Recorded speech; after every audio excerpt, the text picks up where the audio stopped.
This is the input housing.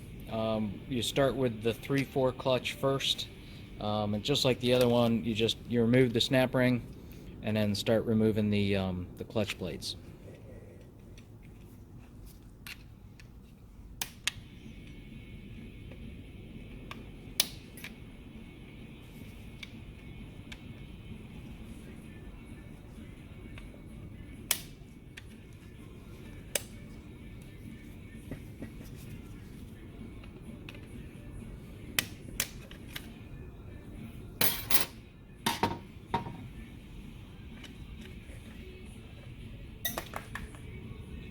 This clutch, when it comes out, you have to be careful because there are some retainers or some return spring assemblies that are on the side, and they'll fall out. But they just fit in that stack up right in the gap, and it helps return the apply plate or backing plate to its at-rest state. And the next component that we see is the forward clutch assembly. It's got another snap ring that holds it in place right here.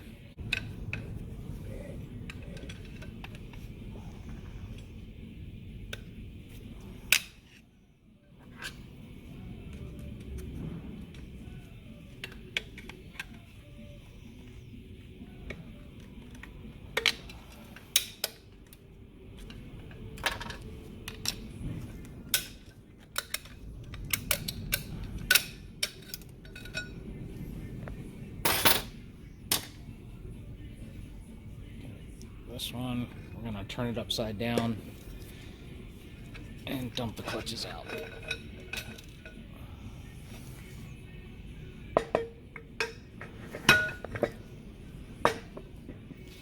We have a thrust bearing. It's supposed to sit here. It's actually come apart. The rest of the race is inside this. So we have this stack up. It's got two clutches. This is the overrun clutch assembly. All it is 2 fibers and 2 steels. It's fairly small. And then we have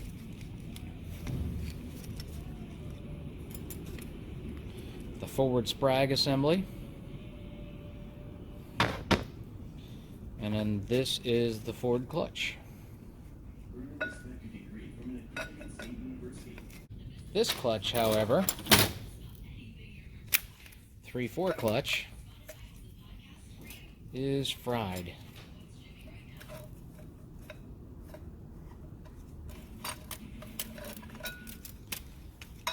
This is actually a friction, and there's no friction left on it.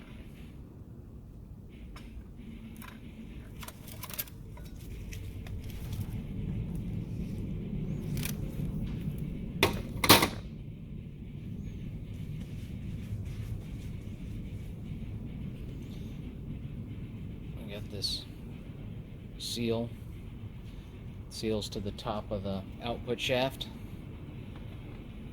and then we have another spring assembly here, and then a series of pistons below, and they're applied through these pads here. So this one actually applies a clutch, this piston applies a clutch, and then these legs here are sitting on top of a piston, and that applies a clutch. Alright, so I got the snap ring off of it, another spring assembly, and then the first of the pistons.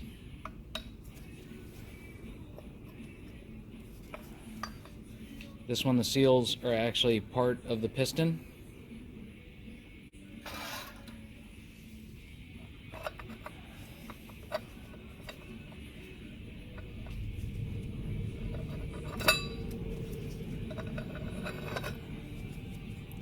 The next one.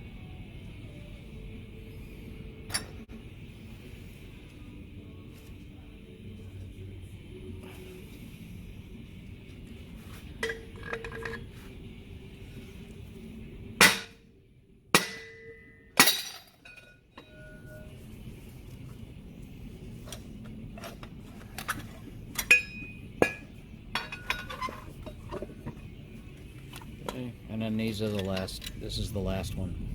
So we have, this is the housing for the last piston. This is the return spring for it.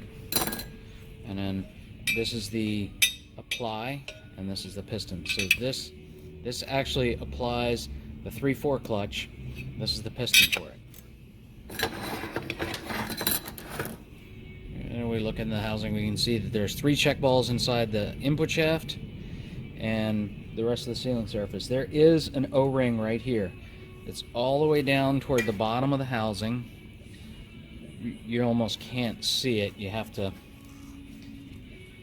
know that it's there. You can see it kind of peeking out right here, right there.